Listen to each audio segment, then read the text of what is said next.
Hi hello welcome back to my channel. അപ്പോൾ ഇന്ന് നല്ലൊരു അടിപൊളിയായിട്ടുള്ള റെസിപ്പി ആട്ടോ. കുട്ടികൾക്കും മുതിർന്നവർക്കൊക്കെ ഒരുപോലെ ഇഷ്ടപ്പെടുന്ന നല്ല അടിപൊളിയായിട്ടുള്ള റെസിപ്പിയാണ്. നമ്മൾ പാൽഗോവ കഴിക്കലില്ലേ, അപ്പോൾ ആ പാൽഗോവൻ്റെ ടേസ്റ്റിൽ നമുക്ക് ഗോതമ്പ് വെച്ചിട്ട് നല്ല അടിപൊളിയായിട്ടുള്ള ഒരു റെസിപ്പി ആട്ടോ ഇത്. അപ്പോൾ എല്ലാവരും ട്രൈ ചെയ്ത് നോക്കുക. ഇഷ്ടമായില്ലേക്കാണെന്ന് മറക്കരുത്. നമുക്ക് വീട്ടിലോട്ട് പോകാം. അപ്പോൾ നമുക്കിത് ആദ്യം തന്നെ ഒരു മിക്സിയുടെ ജാറിലേക്ക് 1/4 കപ്പ് പഞ്ചസാര ഇട്ട് കൊടുക്കാം കേട്ടോ.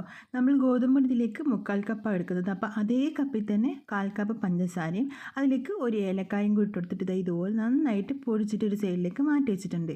ഇനി പാത്രത്തിലേക്ക് നമുക്ക് 3 ടീസ്പൂണോളം ഗീ ഒഴിച്ചെടുക്കാം കേട്ടോ.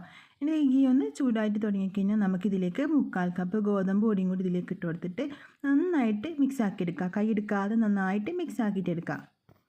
ഇനി നിങ്ങൾക്ക് വേണമെന്നുണ്ടെങ്കിൽ ഇത് മൈദ വെച്ചിട്ടും ചെയ്യാം കേട്ടോ ഇതുപോലെ. അപ്പോൾ ഗോതമ്പ് പൊടി ആകുമ്പോൾ കുറച്ചുകൂടി ഹെൽത്തിയാണ്, നമുക്ക് കുട്ടികൾക്കൊക്കെ കൊടുക്കുമ്പോൾ നല്ലതല്ലേ. അപ്പോൾ ഇതുപോലെ ഇതിലേക്ക് ഇട്ട് കൊടുത്തിട്ടുണ്ട്. ആ ഒരു ഗീ ഒക്കെ ചൂടായപ്പോൾ അതിലേക്ക് പൊടി ചേർത്ത് കൊടുത്തിട്ടുണ്ട്. ഇനി ഇതുപോലെ നമുക്ക് നന്നായിട്ട് മിക്സ് ആക്കി കൊടുക്കാം. കൈ എടുക്കാതെ നന്നായിട്ട് ലോ ഫ്ലെയിമിൽ തന്നെ വെച്ചിട്ട് മിക്സ് ആക്കി കൊടുക്കാം കേട്ടോ. അപ്പോൾ ഇതുപോലെ കട്ട കെട്ടി തുടങ്ങിക്കഴിഞ്ഞാൽ നമുക്ക് സ്പൂൺ വെച്ചിട്ട് ഒന്ന് ഉടച്ചു കൊടുത്താൽ മതി. അതിങ്ങനെ ചൂടായി വരുമ്പോൾ തന്നെ ഉടനെ കിട്ടിക്കോളും. അല്ലാന്നുണ്ടെങ്കിൽ നമുക്കിതൊരു സ്പൂൺ വെച്ചിട്ട് ഇതുപോലെ ഇതിൻ്റെ മുകളിലേക്ക് ഇതുപോലെ ഇങ്ങനെ ചെയ്ത് കൊടുക്കുന്ന സമയത്ത് തന്നെ അങ്ങ് ഉടനെ കിട്ടിക്കോളും കേട്ടോ. ഒരുപാട് സമയം എടുക്കുന്നില്ല, പെട്ടെന്ന് തന്നെ അത് റെഡി ആയിട്ട് വന്നോളും. അപ്പം നമ്മളിത് ഗോതമ്പ് പൊടി ആയതുകൊണ്ട് തന്നെ ഇതുപോലെ ഇങ്ങനെ കട്ട കെട്ടി കഴിഞ്ഞാൽ ഉടനെ കിട്ടുമോ എന്നുള്ള ഡൗട്ടിലല്ല എല്ലാവരും ഉണ്ടാകാൻ. അപ്പോൾ അതൊന്നും ഇല്ല കേട്ടോ. പെട്ടെന്ന് തന്നെ ഇതങ്ങ് ചൂടായി വരുമ്പോൾ തന്നെ ഇതുപോലെ ഇങ്ങനെ ഉടനെ കിട്ടിക്കോളും. അപ്പോൾ നമ്മളിത് ഒരു സ്പൂൺ വെച്ചിട്ട് ഇതുപോലെ ഇങ്ങനെ ആക്കി കൊടുക്കുമ്പോൾ തന്നെ നന്നായിട്ട് അങ്ങ് പെട്ടെന്ന് തന്നെ ഉടനെ കിട്ടിക്കോളും കേട്ടോ. അപ്പോൾ നന്നായിട്ട് മിക്സ് ആക്കി കൊടുക്കുക. ലോ ഫ്ലെയിമിൽ തന്നെ വെക്കുക. എന്നിട്ട് ഇതുപോലെ കൈയെടുക്കാതെ മിക്സ് ആക്കിക്കൊണ്ടേ നിൽക്കുക കേട്ടോ.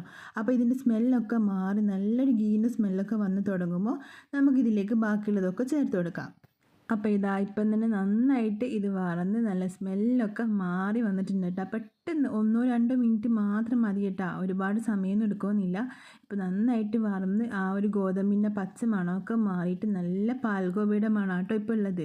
ഇത് ഉണ്ടാക്കി കഴിഞ്ഞാൽ നമ്മളിത് ഗോതമ്പ് പൊടി വെച്ചിട്ടാണ് ചെയ്യുന്നത് ഒരിക്കലും മനസ്സിലാവില്ല കേട്ടോ. അത്രയും നല്ല ടേസ്റ്റാണ്. ഇതുപോലെ നന്നായിട്ട് വറുത്തെടുത്താൽ മാത്രം മതി കേട്ടോ നെയ്യിൽ. അപ്പോൾ നന്നായിട്ട് ഇത് വറന്ന് കളറൊക്കെ മാറി സ്മെല്ലൊക്കെ മാറി വന്ന സമയത്ത് നമ്മളിതിലേക്ക് നമ്മൾ നേരത്തെ പൊടിച്ചിട്ടുള്ള ആ ഒരു പഞ്ചസാരയും കൂടി ഇട്ട് കൊടുക്കുന്നുണ്ട്. അപ്പോൾ നമ്മളിത് പഞ്ചസാര ചേർക്കുന്ന സമയത്ത് പ്രത്യേകം ശ്രദ്ധിക്കുക. ഫ്ലെയിം അങ്ങ് ഓഫാക്കി കൊടുക്കുക കേട്ടോ. ഫ്ലെയിം ഓഫ് ചെയ്തിട്ട് വേണം നമ്മളിതിലേക്ക് പഞ്ചസാര ചേർത്ത് കൊടുക്കാൻ. എന്നിട്ട് നന്നായിട്ട് മിക്സ് ആക്കിയിട്ട് വീണ്ടും നമുക്കൊന്ന് ഫ്ലെയിം ഓൺ ആക്കി കൊടുക്കുക. എന്നിട്ട് ലോ ഫ്ലെയിമിൽ തന്നെ വെച്ചിട്ട് ഇതുപോലെ 1-2 മിനിറ്റ് ഒന്നും കൂടി ഒന്ന് മിക്സ് ആക്കി കൊടുത്താൽ മതി. ഇനി നമ്മളിതിൽ ഒന്നും ചേർക്കുന്നില്ല കേട്ടോ. ഇതിന് നന്നായിട്ടൊന്ന് മിക്സാക്കി എടുക്കുക. 1-2 മിനിറ്റ് ലോ ഫ്ലെയിമിൽ വെച്ചിട്ട് നമ്മൾ നേരത്തെ ഗോതമ്പ് പൊടി ചെയ്ത പോലെ തന്നെ ഇതെല്ലാം കൂടി നന്നായിട്ട് ഇതുപോലെ ഇങ്ങനെ ഇളക്കി ആ ഒരു സ്മെല്ലൊക്കെ ഒന്ന് മാറ്റിയെടുത്താൽ മതി കേട്ടോ.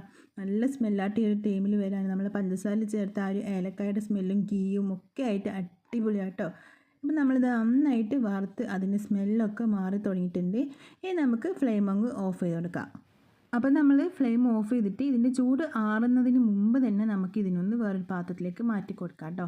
അല്ലാന്നുണ്ടെങ്കിൽ നമുക്കിത് ഇതുപോലെ തന്നെ ഒരു സ്പൂൺ വെച്ചിട്ട് കഴിച്ചാൽ നല്ല ടേസ്റ്റ് ആട്ടോ. സ്പൂണിൽ നമ്മൾ സാധാരണ അവിലിസ് പൊടി അങ്ങനത്തെ പൊടികളൊക്കെ കഴിക്കുന്ന പോലെ തന്നെ നമുക്കിത് കഴിക്കാം. നമ്മൾ പാൽഗോവിൻ്റെ അതേ ടേസ്റ്റ് ആട്ടോ ഉണ്ടാകാൻ.